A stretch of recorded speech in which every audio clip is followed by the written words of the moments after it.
Dan, can you hear me?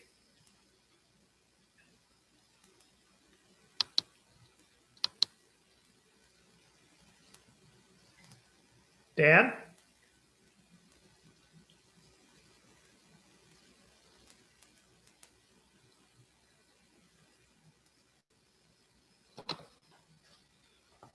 Deb, can you hear me? Thank you. I can. Okay. Thank you. I'm in my kitchen and I'm thinking, oh dear Lord, please let this work. It is so far. Thank God. Yeah, thank you, God.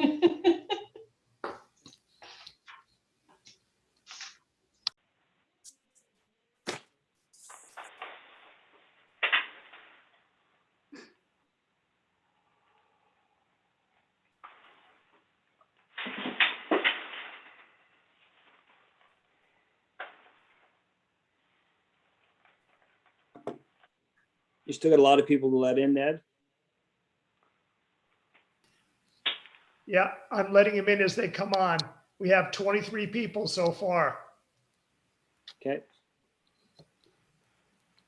Do we want to start with introducing ourselves or do we want to hold off a few more minutes? I would give another minute or two, Okay. just in case.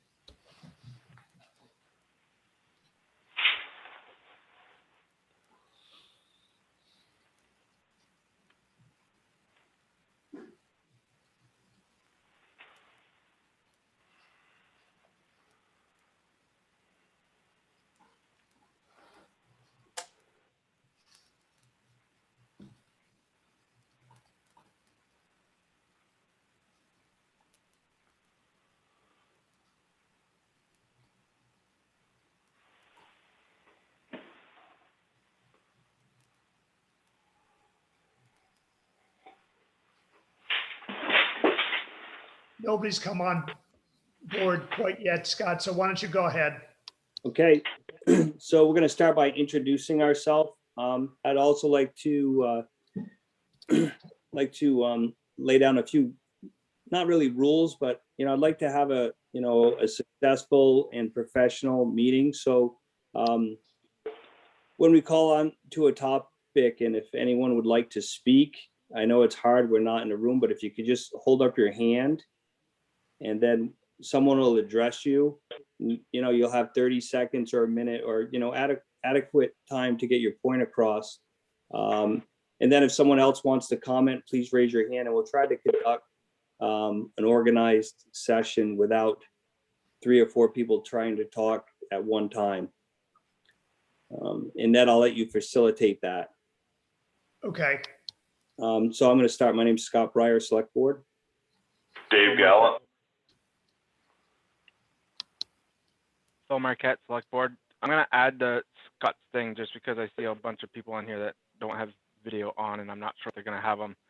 Ned, I think maybe there's the reactions for Zoom and this will be difficult for the people on the phone, but maybe use the clap reaction, I guess, if you want to raise your hand. Would that make sense? It does, and there also is a raise your hand function. Oh, on the there is on the computers. participant thing. Yeah. What is it? That wasn't working. I know Martha had said she was raising her hand the other day, but I didn't see it, so I'm not sure if that's actually working. It actually was working, and Was it? we just weren't able Okay. to respond to it while other people were speaking. Oh, I see David Treasure has his hand up. Oh, there. You can Yeah, I go can to raise my hand. Hi, I'm Dave Barlow. I'm the treasurer. Over. Ned Connell, Town Administrator. Deb Tangway, Town Clerk. Daniel Rondo, Planning Commission Chair.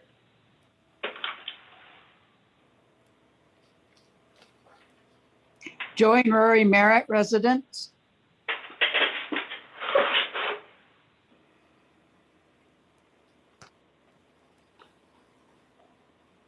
Does anyone else wish to identify themselves? Karen Blake Orn, resident. Rudy Percy, resident, with Lee Curtis, vice president, and Kurt Gerard, director, all on the same number. Len Griffiths, resident. Chris Rodriguez, resident. Corey and Renee Fortin, residents.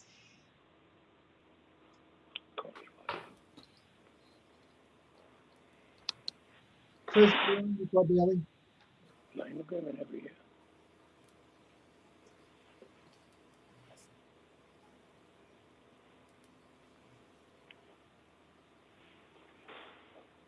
Scott Janis, president, Borderline Ridge Rider ATV Club.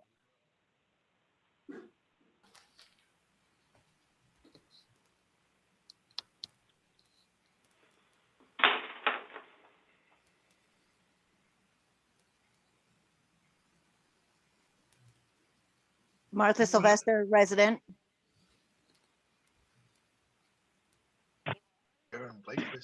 Wendy and Andre Grenier, residents. Lisa and Ricky Burke, residents.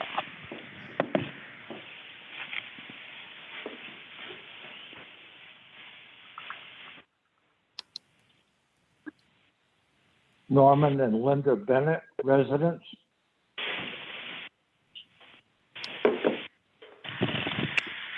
Kathy Bowman, resident.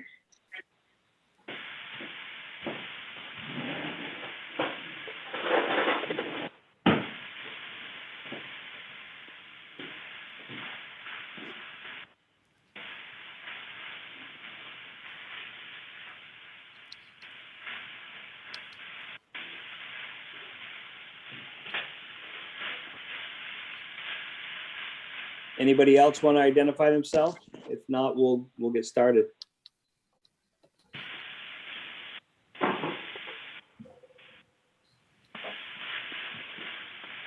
Okay, we're gonna call. Oh, go ahead.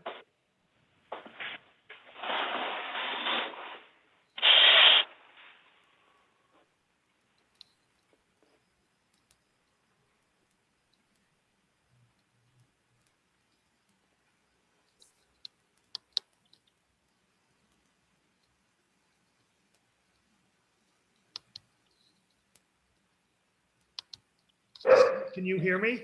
I can hear you, Ned. Yeah. Okay, I'm sorry. I was trying to, somebody had their telephone and I could hear water running and I was trying to mute them. Why don't you go ahead? Okay, so we're gonna call Monday, May 10th, 2021 meeting to order. Changes or additions to the agenda? I have done. Do you have any, Ned? I have none. Phil? Negative. David? Nope. Okay, allow for public comment. Does anyone have any public comment? You raise your hand.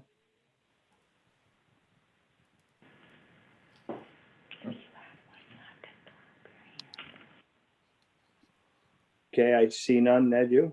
I see none either. Okay, Planning Commission update on the TV. Dan? Yes. So I forwarded Ned a copy of what we have for a draft on the ordinance, and I assume he sent that to you guys. Yes, that's gone out to everyone. Okay. And would you like, if you want me to show it on the screen, just yell. You can if you like. I have no problem with that. You want me to go down through it and show what we highlighted, what changes we put in there?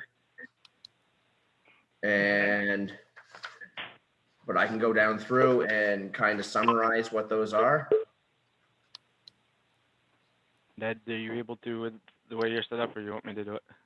Hang on, I should be able to do it. It's just gonna take me a second. Is that, everyone see that? I can. I'm getting. So some of the changes came directly from the Yeah, state. so- The state had a new guideline for ordinances for ATVs that they put out this year. So that first one right there, that came from the state as an addition of defining their law, and pretty much that gives it defines that select board have the power to have an ordinance, is what it comes down to. But if we go down through, we added in definitions what a posted town road was, and that is a town highway under general supervision and control of the select board of the town in which they are located. And that gives the select board the authority to regulate and restrict the use of highways. The term highway in Vermont includes all public roads and bridges. Class 4 town highways are town highways that are not categorized as class 1, 2, or 3. So that just defines that class 4 is a town highway, and the select board does have the ability to make rulings on those. We'll keep on going. Town highways open. That green highlight was just a typo we found in the first one. So that just clarifies what that subsection should have been. And we added in the use of ATVs is authorized to the general public as following the safety compliance rules outlined in section 5 and roads depicted on the map appendix A. Do you have that map that I highlighted? I do. You want me to just finish this and then we can talk about the map after? Yes, I think that would be preferable. Okay.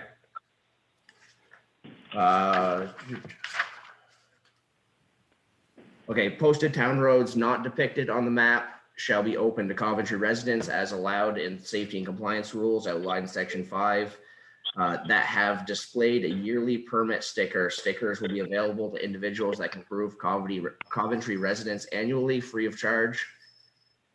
And map shall be subject to review annually after close of ATV season.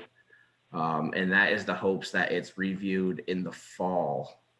So that way, if there are changes, we have plenty of time to enact them before the next season.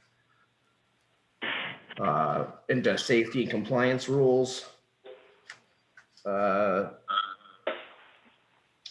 traveling on roads pursuant to ordinance shall have the right of way. Not have the right of way. Shall travel on the right in a single file lane with headlights on during hours set forth in section 6. All ATVs on town roads will maintain a speed limit of 35 miles an hour or lower if posted. All traffic control devices on town highways shall apply to operation of ATVs. Notwithstanding the above, no person shall drive an ATV on public right of way at a speed greater than reasonable and prudent under the conditions, having regard to the actual and potential hazards there existing. In every event, speed shall be controlled as necessary to avoid collision with any person, vehicle, bicycle, ATV, or other object on or adjacent to the ATV trail. So that is specifically from the state of Vermont's guidance. So we added that. I won't, I guess, go any further than that on that. ATV shall not be operated on any burial ground in the town. Again, that's a state law that we added in there. They define that. State law also grants the right to operate an ATV across the town highway during any season when all the following are present. The crossing is made at an angle of 90 degrees to the direction of the highway and at a place where no obstruction prevents a quick and safe crossing. The operator brings the ATV to a complete stop before entering the travel portion of the highway. The operator yields the right of way to motor vehicles and pedestrians. The operator is 12 years of age or older.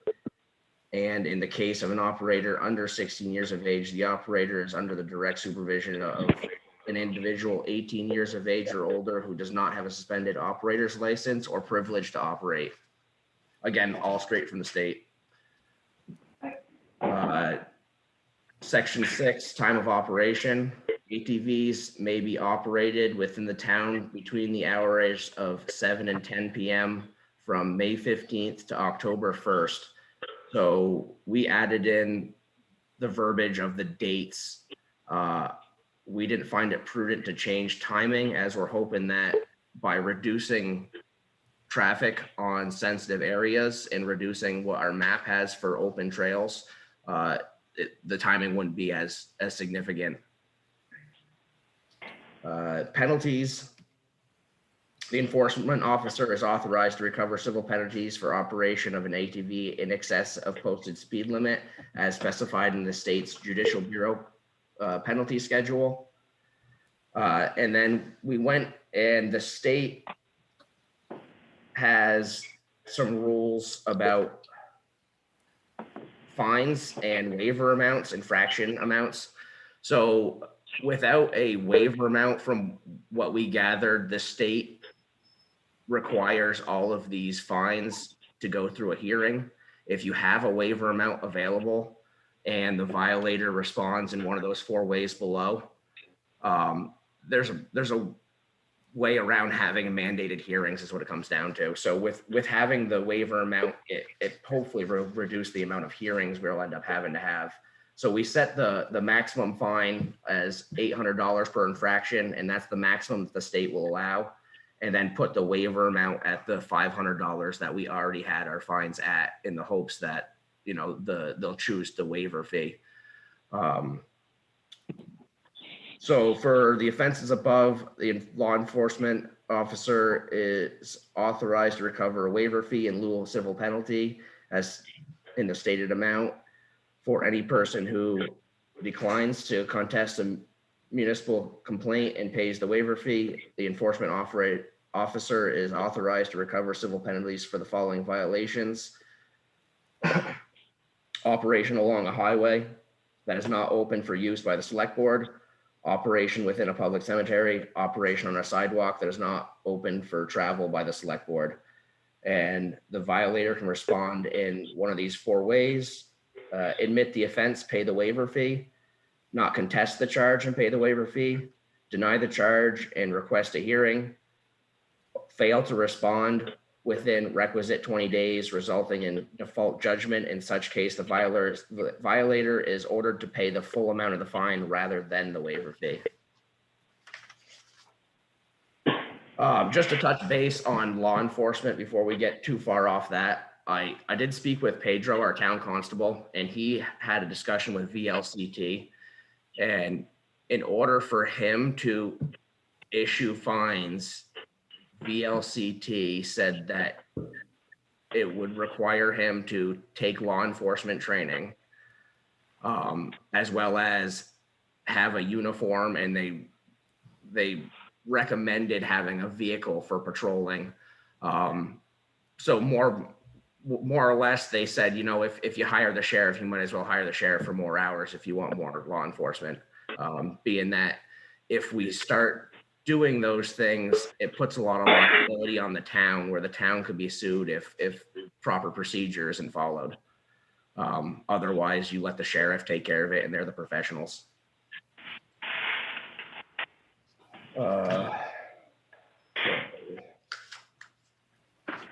Moving along. In other laws, we just added the Vermont Department of Motor Vehicles all-terrain manual that people need to follow the rules that are defined in that. And that would be Appendix B on this. So that's also found on their website, anybody who wants to review that. But a lot of what we have in here kind of restates that already. So if we go to the map and look at what I have highlighted there, this was after a lot of deliberation dealing with not customers. I'm in work mode still. Dealing with residents in the town. In certain areas, we heard a lot of complaints about traffic. So a lot of those places we took off the map by request of those people that lived in those areas. So if we start at the top, I highlighted the area at the end of the Lane Road that was required for access to their trail that's present there. And then we opened or recommend opening up the Alderbrook Road as an alternate path and to steer most of the traffic for the ATVs down that way, unless you're a resident, you live on that road. That was, the Lane Road was a big area where people had complaints with noise and traffic and the amount of use and time of day. So if we continue down there, below that is Neto Road. And it looked like from the map that was a connector onto their trail. I may be wrong on that, but that's what it looked like to me. And then continuing down the left side of the map, we have, I tell you the truth, don't know the name of that road. There's a couple. Glen Road. What's that? Is that Glen Road? No, way down here on the left there, next to the village. We have the village. Yeah. We have, Linton Hill and Reservoir Road. yeah, up there. That connects to a trail that goes back to 14. So that's pretty important for the trail system, as well as Hermanville. In order to get some traffic off Hermanville, we put in the covered bridge road. Again, Hermanville was another one of those problem areas. And then if we continue to the right, we have Coventry Station Road, Contnor Road to try and pull some of the traffic off of Coventry Station Road, Airport Road, the dirt park portion of it, as well as Webster Road, River Road.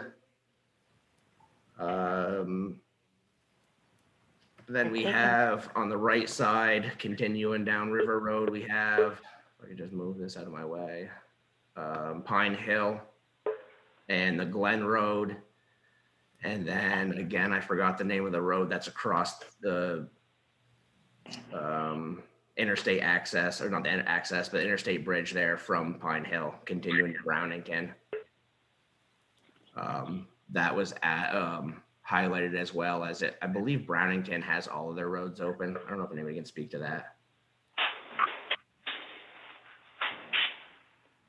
David, I think that's Cleveland Road, right? Cleveland Road, there you go. So that's what the Planning Commission came up with for roads that looked like they would be integral to the trail system, but and would leave their trail system intact going through our town, and then remove the rest of the roads with the availability of use from citizens of Coventry, so that way they can still access the trail system and have the ability to enjoy their ATVs as well, without putting the excess burden of all the traffic on all of the roads. As well as in conjunction with that ordinance draft that we have, the Planning Commission would also like to see a log of complaints book at the Coventry Community Center, as well as possibly a web portal that we can file complaints online. That way everything can be tracked and we'd be able to better utilize the law enforcement we already have by presenting those reports to them, so we know where the problem areas are. And in conjunction with that, put more hours on for the sheriff with a focus on ATV traffic during the season. So that is what the Planning Commission has to present for this evening.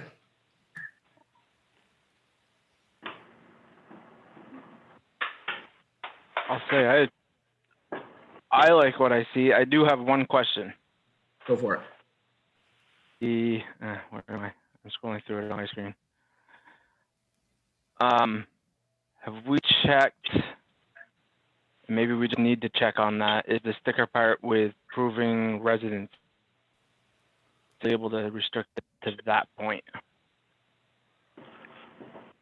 No, I've been a proponent for doing the stickers. I'm just from recent or previous conversations with how legally some of this stuff works.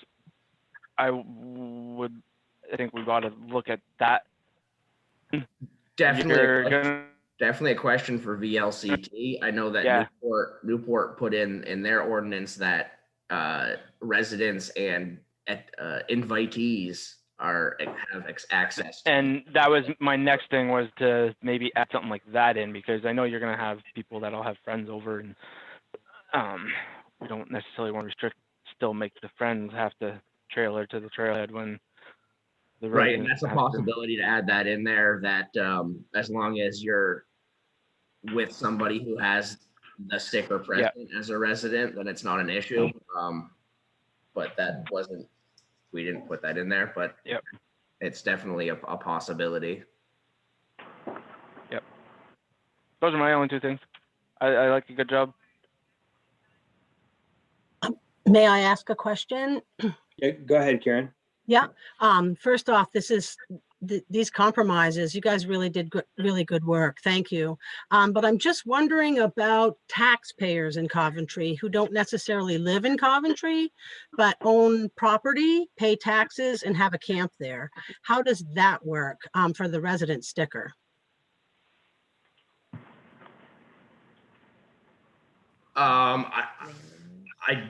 That was an overthought.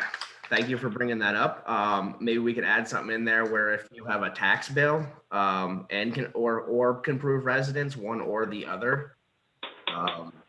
Thank you. That definitely seems like if you're paying taxes in Coventry, you're supporting the roads as well as the rest of us. So I would agree with that. Oh, great. Thank you. Deb, I'm gonna ask this of you because of your spot. Would anybody that's technically a landowner, I guess you could, well, there's a difference between residents, I guess, then, isn't there? Because you've got your homestead and you've got your non-homestead as far as the classification on the tax bill. But then we also have the voter checklist that sort of helps to encompass those who may rent and not actually own a property. But again, that's defaulted to if they're not registered to vote, then we don't know that they actually reside in Coventry. But we do have a proof of residency form for those who may have a hard time trying to establish, where they take the form, they complete it, then they give it to their landlord who owns the property in Coventry for them to sign off verifying that they are an actual resident. So I think honestly, overall, it should be a pretty good process to be able to decipher those for Coventry. So would you feel that would have to be Oh, your last part skipped out on my end. Say that again? Yeah, say that your last, what you just said skipped out on my sorry. end. Would you residents to something else? You broke up Okay. again, Phil, I'm sorry. I don't know if it's my connection. No, I can't hear. Are you I don't trying think to it's you. say? Are you trying to say taxpayers versus residents, or is that what you're trying to say, Phil?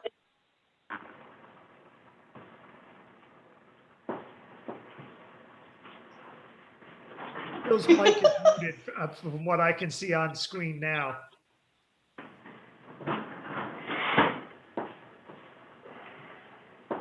Why don't we move to another question? Oh, he just said, does it need to be reworded from Deb's thoughts? So maybe that's a question for Dan. Is Yeah, it no. any better? Can you hear me or not? I would say I can hear you now. Okay, I guess it was just to, like Dan had said, I didn't know how how it could be reworded to encompass everybody without putting a whole bunch of commas in there. commas your best Taxpayers, bet. landlords.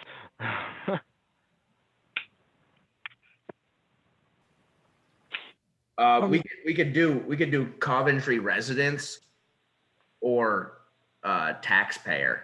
Yeah. Would I guess would be the simplest thing to do. That's what I would recommend, Dan. I'm just making notes on this so that way I can add that and then I can send you an updated copy at the end of this.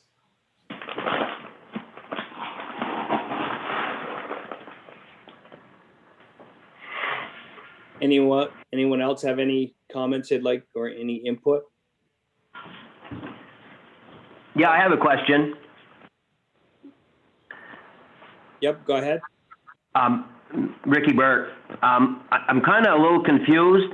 So are you saying that all roads in Coventry will be open to Coventry residents, and then certain ones will be only open to the... You cut out there right at the end. Certain ones will be open to.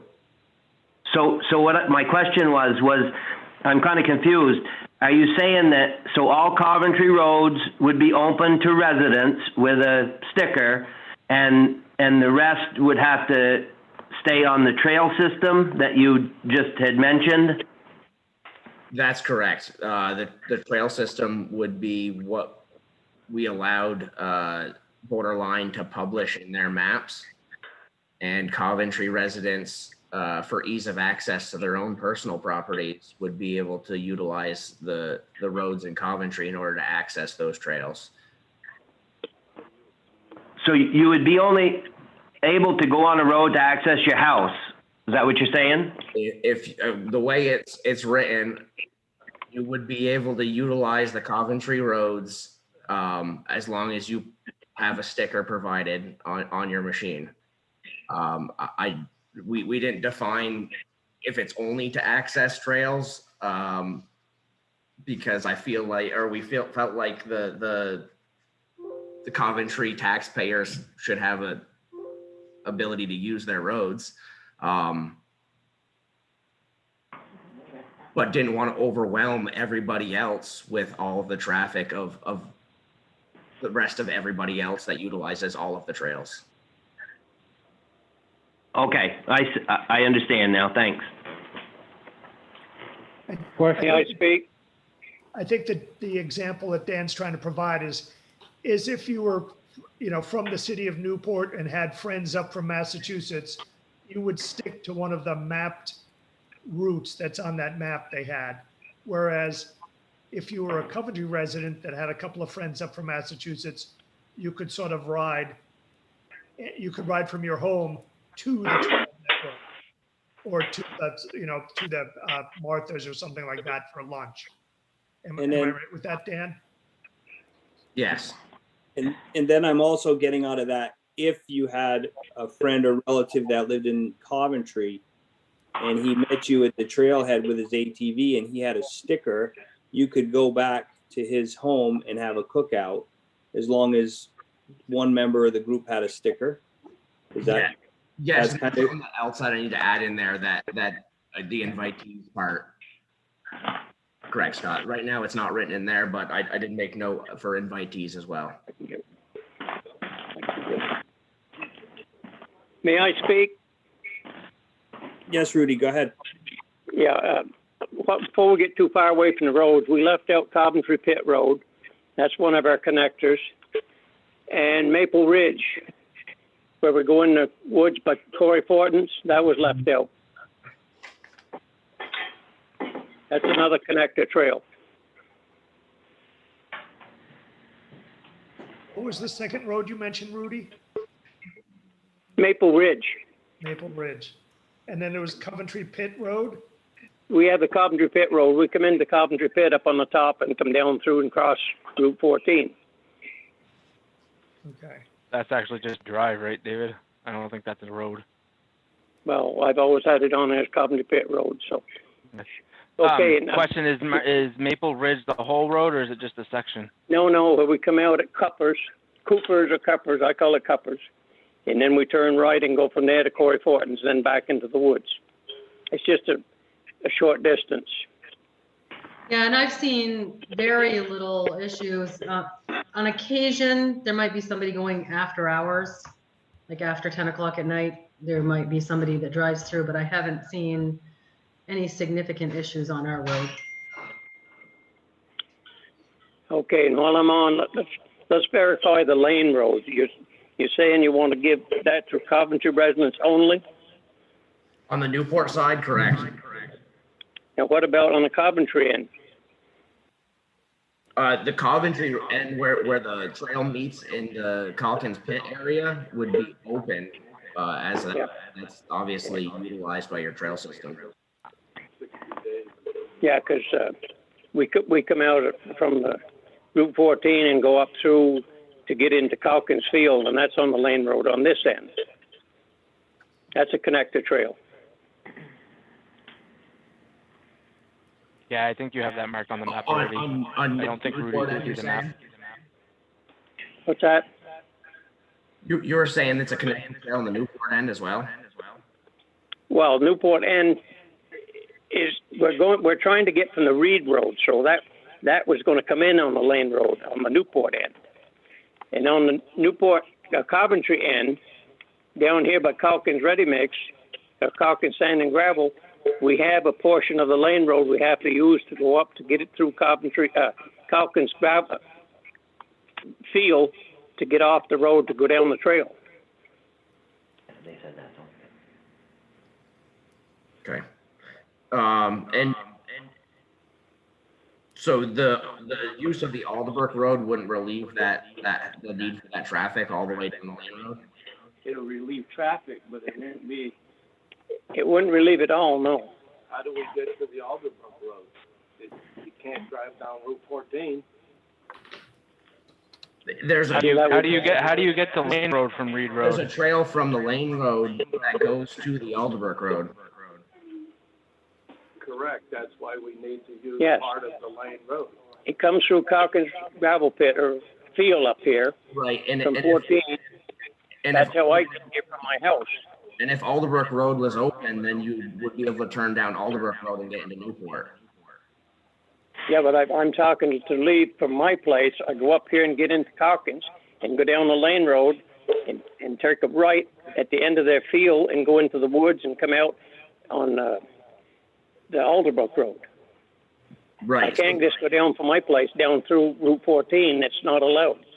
Right, so that would be the section of the Lane Road that I had highlighted to be opened by the pond area. Yeah. Okay, that's what I was questioning. You got any other? Did you ask him about the Cook Road? Oh, and what we're going to do with the Cook Road? I don't have an answer on that. I didn't highlight it on my map. I know there's a lot of talk about it. Well, see, the reason we're pushing it is because Irisburg Cook Road is open. People get to there, they get to Coventry, they're not going to turn around. They're going to go through. They've been doing it for years, and we can't stop them.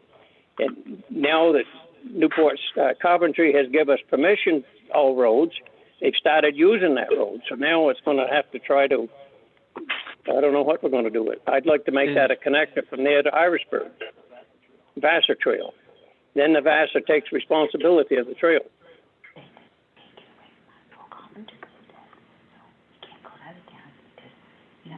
Okay, I'm sure the select board's gonna take that into consideration. It was definitely not something we added. Yeah, because the last meeting, I think we offered to cook some gravel, and he seemed to be all right on that. So I don't know how much further it went. I mean, Punt, not Cook. Mr. Punt on the Cook Road. We offered to furnish some gravel and stuff, and so I don't know how that's coming out. But. Okay, I guess I'm done for now. I'm listening. Go ahead. Thanks, Rudy, for your input.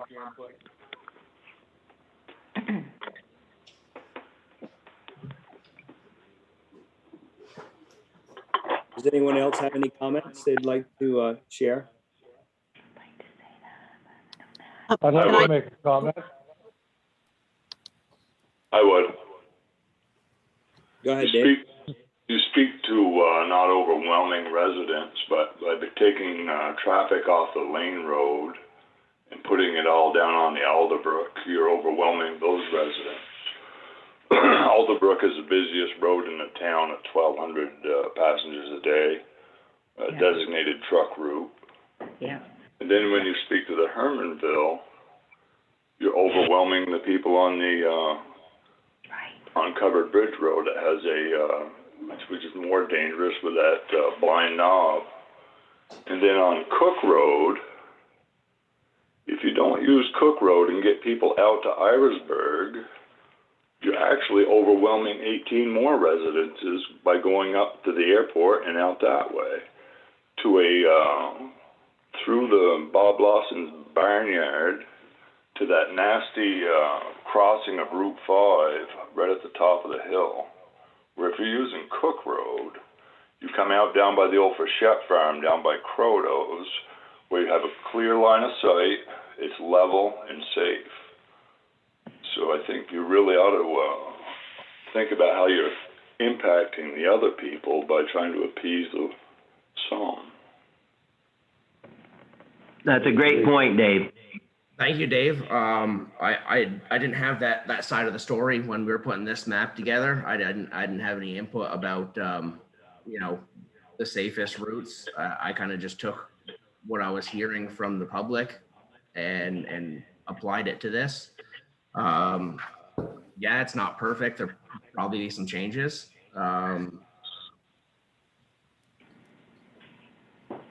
Yeah, let's just get all the input we can. You guys have been doing a great job, and let's get all the input we can. So when you get this done, you know, it'll be the best version that it can be. Well, and maybe Ned can correct me on this, but at this point in time, I'm going to be turning this over to the select board, and you guys can make revisions to it, or there's no revisions that can be done, Ned, or? Well, there's revisions, but they need to, the first sets of revisions, these revisions need to stay at the planning level, at the planning commission level. And the first public hearing needs to occur at the planning commission level. And there's a whole setup, you know, 15 days from this and 15 days and, you know, the usual a meeting and public noticing process. And I can forward that, and I can forward that to you, Dan, and I can help you with that and set up the schedule for it. But, you know, this is the update to a very long process that's probably 60 to, you know, 45 to 60 days long before this would be, and even 30 days more than that before it would be, you know, become the ordinance and the law in Coventry. Okay. And I think the biggest part of this, no matter what roads we have open or closed, is going to be enforcement. Having more law enforcement, making sure that we are listening to where the problems are and patrolling those areas specifically. It's only going to take a few people to get an $800 fine before people just stop doing it. Yep. I'd just like to say too, the season opens on May 15th and the ordinance stands. So if things change in the ordinance, we're probably already going to be a good couple of months into the season. So we're going to have to be really good communicators to the ATVing world if there's any kinds of changes. So that will be hard, I think, for people at first. Yeah, especially with what Ned said, Karen. I obviously don't see this changing this year. Yeah. Enacted for next year's season. Well, elaborate on that, Ned, a little bit. So the planning commission makes some revisions. We talk about it next week, and then we take a vote on their revisions. Is that how this works? Spell it out. Yes, they would, you know, they would go back to a meeting, make some revisions, and then put up a notice for, you know, 15 days in advance, or I will have to check these dates, so take them with a grain of salt. Sorry, just trying to admit somebody to the meeting room also. Then they would have their public hearing. You know, they may even make a few adjustments at that point, but assuming no changes at that point, they would forward that to the select board, and the select board would take it, do their initial review, maybe make a few little changes, and then put out a notice for 2 weeks in advance of that, or excuse me, 15 days. And then you'd have your first hearing, and then if there were no changes and no edits, then you would have a final public hearing, and then 60 days after that, it would become law. So we're talking, you know, let's just say 2 sets of 15s, 30, you know, you're talking 90 days, no matter what. Can I talk? Yeah, who's this? This is Kurt, a director on Borderline Ridge Riders. Just listening to the time frame that you guys just stated, would it be beneficial to get all this squared away this year and begin the beginning of next season so that we could have the maps updated for the correct roads?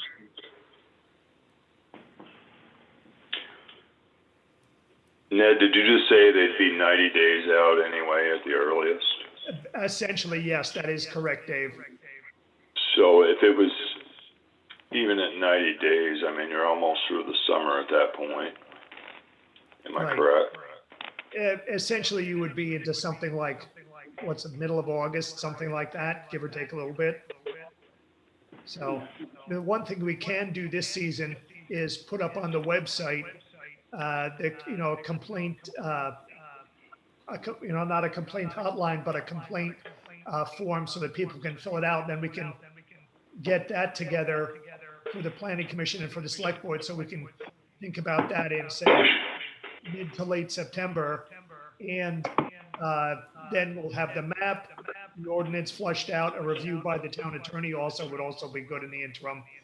And, then have the sets of public hearings leading into, Thanksgiving, Christmas time, something like that. So they'd be good for mapping for this year.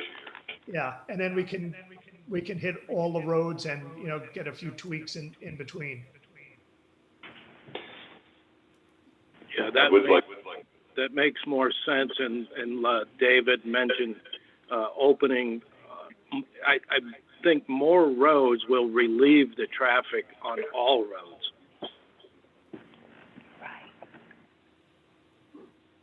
May I weigh in here? Yeah, please identify yourself. Yes, Norm Bennett, taxpayer here. Yep. I have to agree with Dave Gallup on traffic coming off the Cook Road. It's Campbell Road in Irisburg.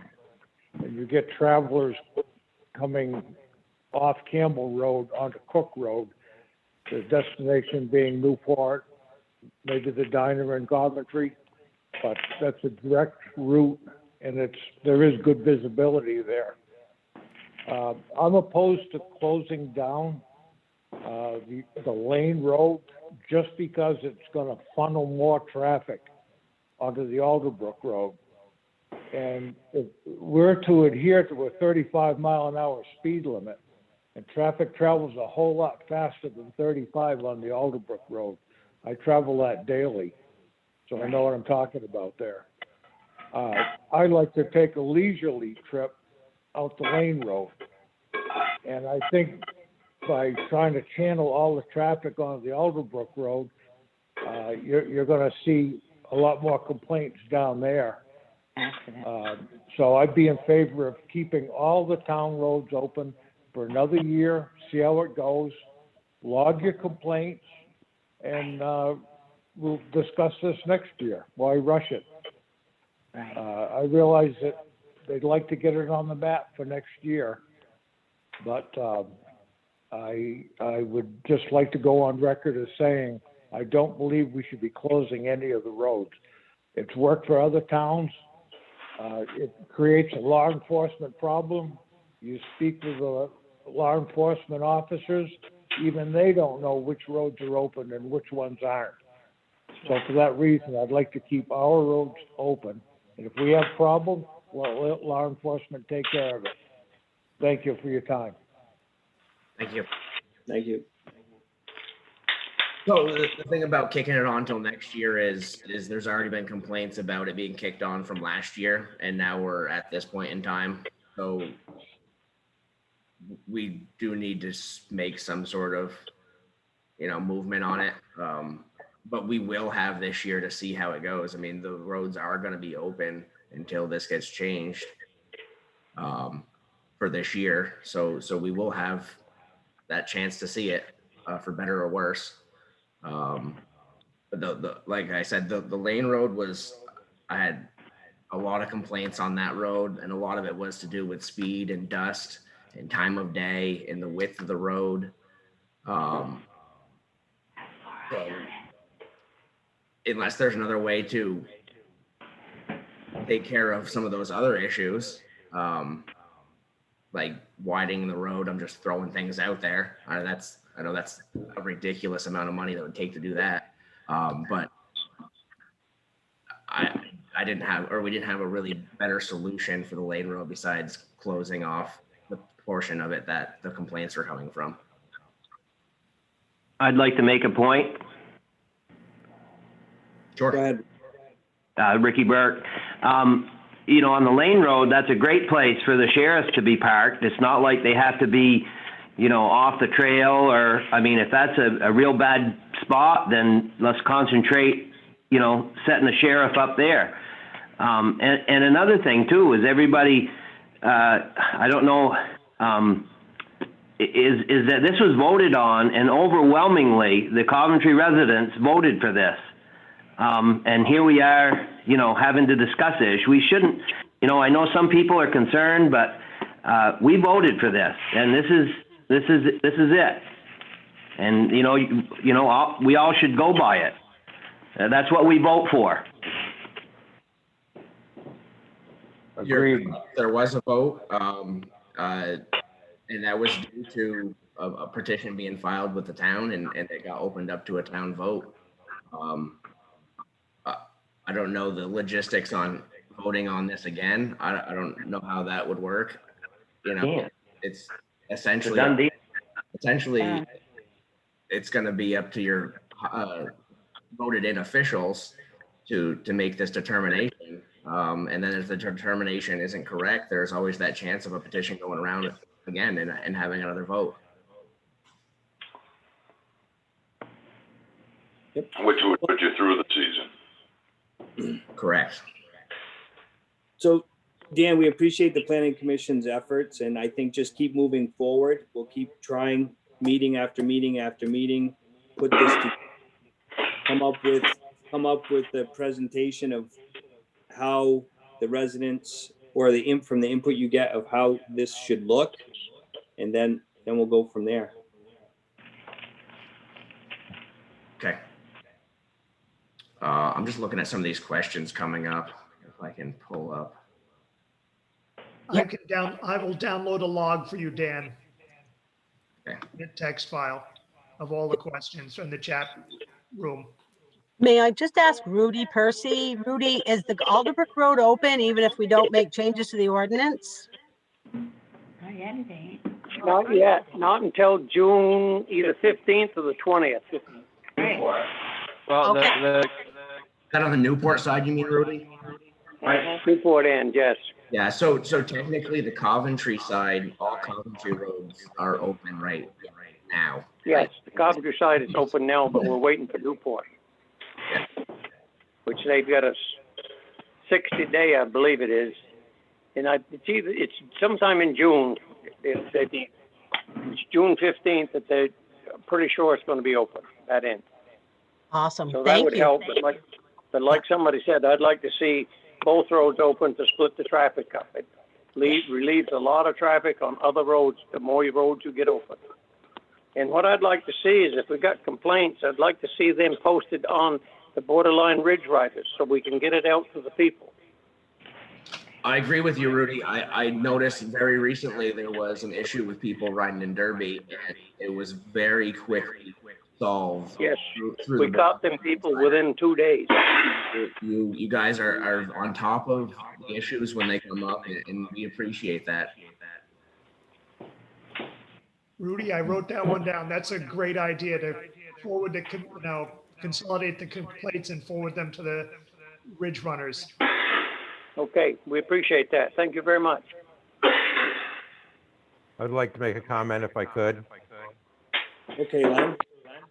Yeah, I live on the Lane Road, and I have to say that the vast majority of riders are very respectful and follow the speed limit. I don't have a problem with that. So law enforcement won't do a thing.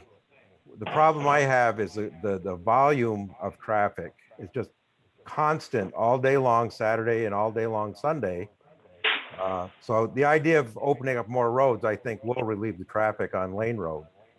But last year was just unbearable all weekend long to live here. So it's not a law enforcement issue, it's just the volume. So getting the traffic spread out is certainly a huge plus. Thank you, Len.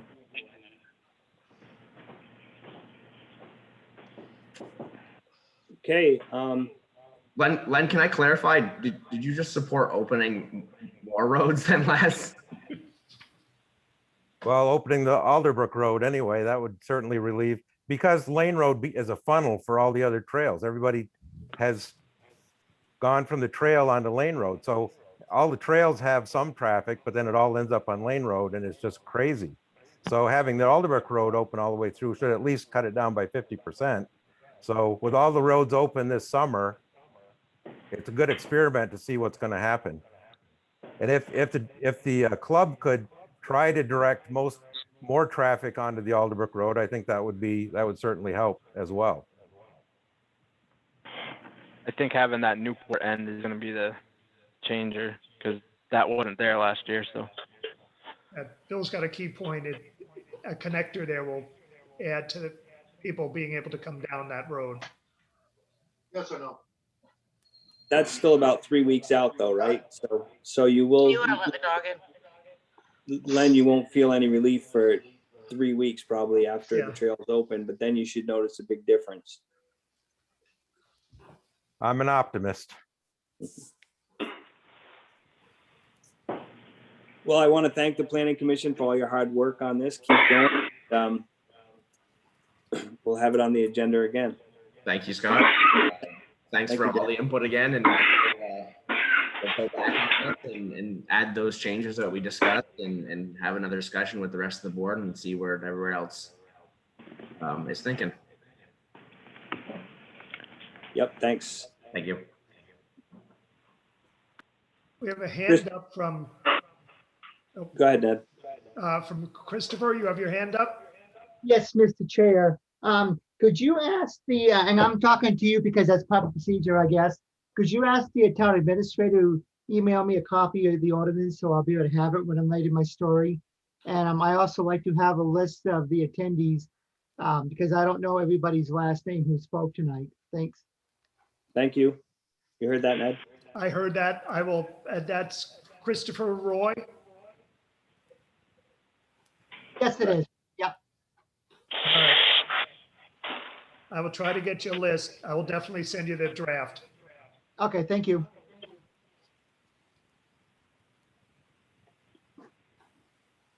Okay, moving on. Number 5, Deb, warrants.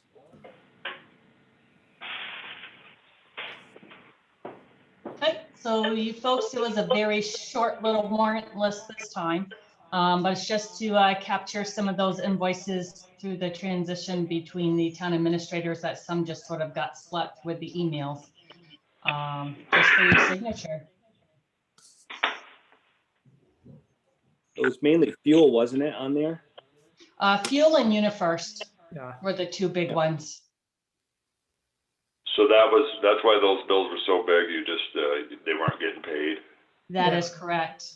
Okay, I wondered I saw UniFirst and Fred's seemed high. Yep. Okay, Those are sort of like almost 2 months between both of those. yeah, UniFirst had 8 billings. Yes, they had at least 8 in there. And Fred's had, 5. 3 of, yeah, 5. yeah, quite a few, yeah.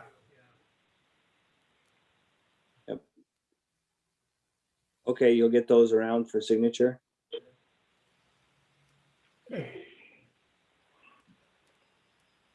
Deb, you'll get those around for signature? Me? Yeah. Bill?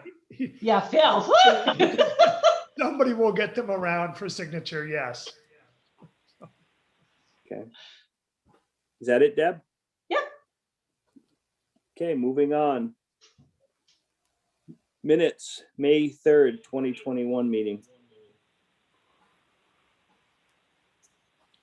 Make a motion to approve. I'll second. All those in favor? Aye. Aye.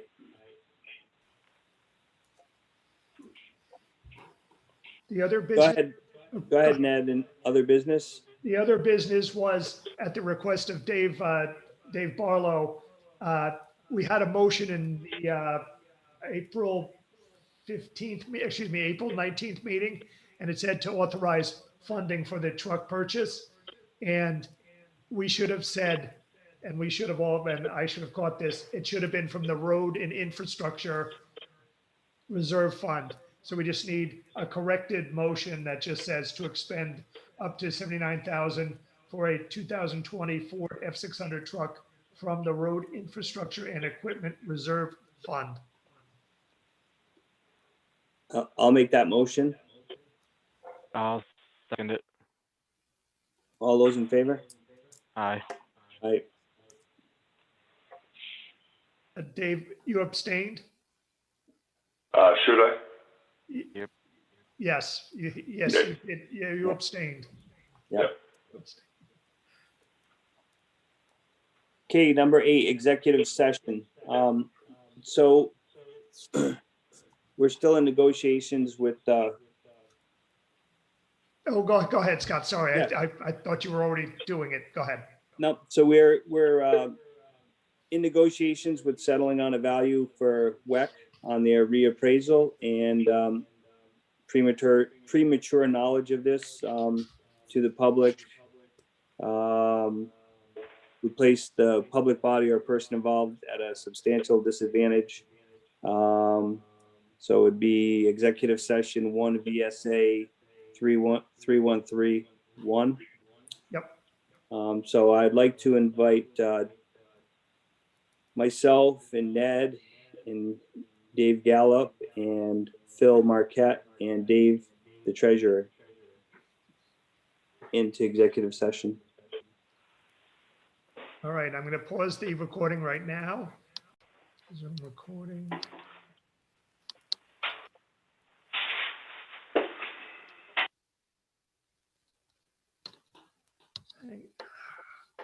All right, I'm having, there we go, participants. There we go. Mid.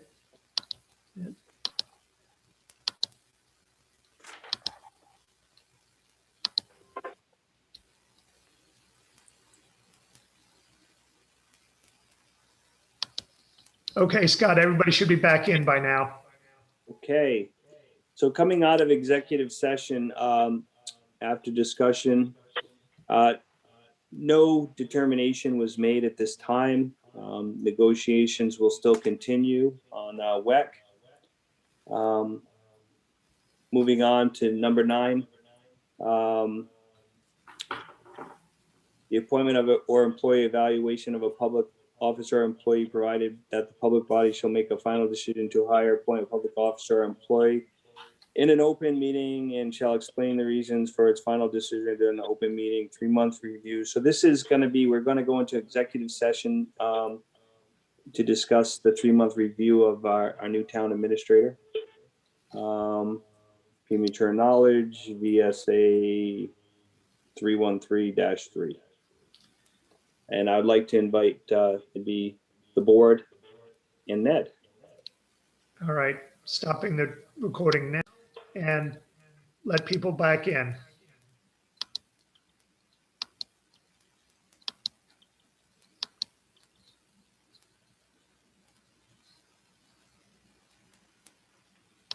Okay, Scott, everybody's back in who is still there.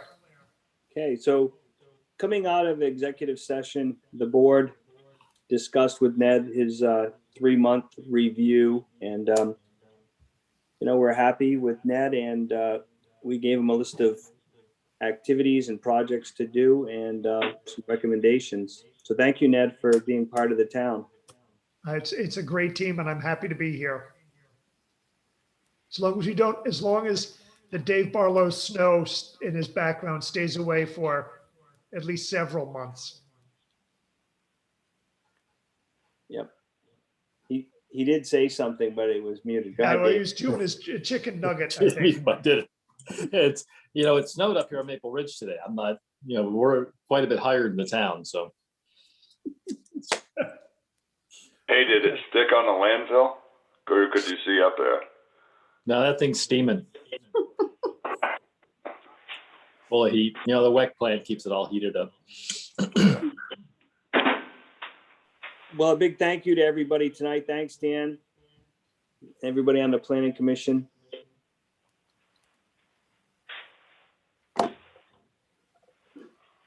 No problem. Thanks for having us. We will, like I said, make a few more changes and follow the procedure that Ned gives us, and then we'll keep moving on. Very Great. good. I guess it's time to adjourn. It is time. Everybody go have dinner.